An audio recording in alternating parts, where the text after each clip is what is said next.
من عظم صغار المصائب ابتلاہ اللہ بکبارہا، چھوٹی سی مصیبت آ جائے جو بندہ وابیلا شروع کر دے، مصیبت آ گئی، چھوٹی سی بیماری آئے تو شور کرے، چھوٹی سی مصیبت آئے تو شور کرے، اللہ اس کو پھر بڑی مصیبت میں مبتلا کر دیتا۔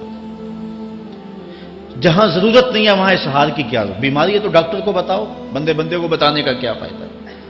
ہمارے ایک دوست ہیں کہ وہ کہتے ہیں کہ پہلے اگر کسی سے پوچھتے تھے نا کہ کیا حال ہے تو وہ کہتا تھا شکر ہے، اور آج کسی سے پوچھے تو وہ کہتا ہے شوگر ہے۔ یعنی اللہ تعالیٰ جل شانہ نے اگر تمہیں کسی ابتلا میں مبتلا کر دیا ہے تو اس کا شور، اس کا واویلا نہ کرو۔ جو چھوٹی مصیبت پر واویلا کرے گا اللہ پھر اس کو بڑی مصیبت میں مبتلا کر دے گا۔ حضرت مولا کائنات کا ایک اور حکمت آمیز جملہ سماعت کیجیے۔ آپ فرماتے ہیں زندگی گزارنے کا گر اور طریقہ، فرماتے ہیں عظم الخالق اندکا یصغر المخلوق فی عینک، اگر تیری نظر میں خالق بڑا ہوگا تو پھر مخلوق چھوٹی ہو جائے گی۔ اگر اللہ کی عظمت کا تجھے لحاظ ہے کہ وہ بہت عظیم ہے تو پھر مخلوق کی پرواہ نہیں ہوگی۔ حضرت مولا کائنات رضی اللہ تعالیٰ عنہ فرماتے ہیں کہ ایک باندی کے ہاتھ کے اندر خنزیر کی انتڑیاں ہوں، میں دنیا کو اتنی نظر سے بھی نہیں دیکھتا۔ تو یہ انسان اللہ کی عظمتوں کا اور اللہ کی شانوں کا جب لحاظ اسے ہوتا ہے تو پھر دنیا اس کی نظر میں جو ہے وہ کوئی قدر و قیمت نہیں رکھتی۔ ایک روایت میں آتا ہے جس کو اللہ نے قرآن دیا اور اس نے دنیا داروں کو دیکھا رشک کی نظر سے کہ ان کو دولت دی گئی، ان کو فلاں دیا گیا، میں تو بہت پیچھے رہ گیا۔ قد حقر ما آتاہ اللہ، اس نے اللہ کی عطا کو حقیر جانا ہے۔ وہ میاں انہیں دولت دی گئی ہے، رب نے تجھے اپنا قرآن عطا کیا تو پھر جو ہے وہ تو حقیر تو نہیں ہے، تجھے تو اعلیٰ چیز عطا کر دی گئی ہے۔ تو جس نے اللہ کی عظمت اور خالق کی عظمت کا اقرار کیا پھر مخلوق اس کی نظر میں کوئی حیثیت نہیں رکھتی ہے۔ کن فی الفتنۃ کابن اللبون لا زہر فیرکب ولا درع فیحلب، جب فتنے دنیا پہ پھیل جائیں تو مولا کائنات نصیحت کرتے ہیں پھر زندگی کیسے گزارنی۔ یہ دور بھی فتنوں کا دور ہے۔ حضرت مولا کائنات فرماتے ہیں جب فتنے معاشرے میں پھیل جائیں تو پھر اونٹ کے 2 سالہ بچے کی طرح ہو جائے کہ اگر لوگ اس پہ سواری کرنا چاہیں تو وہ سواری کے قابل نہ ہو، اور لوگ اگر اس کا دودھ دونا چاہیں تو وہ دودھ نہ دے، یعنی وہ فتنے کو کسی طرح سے بھی تقویت نہ دے، اس طرح کا ہو جائے جس طرح اونٹنی کا 2 سال کا بچہ ہوتا ہے۔